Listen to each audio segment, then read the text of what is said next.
आपल्या आपल्या कुटुंबाची आणि आपल्या आपल्या गावाची आणि आपल्या आपल्या कुळाची मर्यादेची जी रेषा असते ना, ती जर तुम्ही ओलांडली नाही तर जगातला कुठलाच रावण तुम्हाला हात लावित नाही. आपल्या आपल्या मर्यादेत राहायचं शिका. आहा हा हा. सीतामाई वनवासाला गेलत्या ना, तेव्हा सुद्धा तिला इतकी चोळी होती माय. किती कळलं ना तुम्हाला? मी सांगत असतो एक वाक्य मोठं, स्त्रियांचा वेश असा असला पाहिजे की त्यांच्याकडे बघून दुसऱ्याला ही माझी माय आहे असं वाटलं पाहिजे, ही मादी आहे असं नाही वाटलं पाहिजे.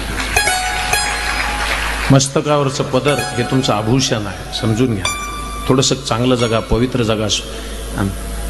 नाही मला थोडं क्वालिफाईड. तोंडाला फडके तर अजिबात बांधू नका, त्या फडक्याचा कधी बुरका होतो सांगता येत नाही.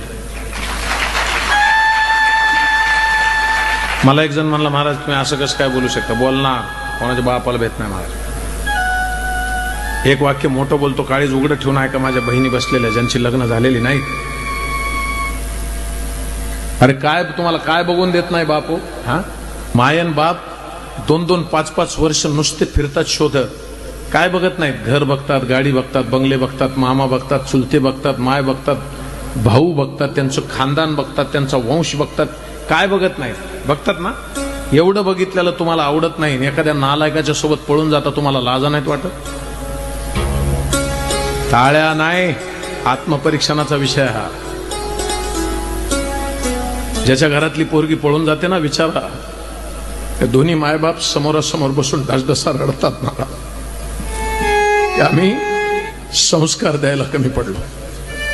आणि तर बसलेल्या प्रत्येक तरुणांना हिंदूंच्या प्रार्थना आहेत. आपण रामाचे वंशज आहेत, आपण छत्रपती शिवाजी महाराजांचे अनुयायी आहोत. ज्याला वाटतं ना माझ्या बहिणीकडे कोणी वाईट नाही बघितलं पाहिजे, माझी त्याला विनंती आहे, त्याने दुसऱ्याच्या बहिणीकडे वाईट नाही बघितलं पाहिजे.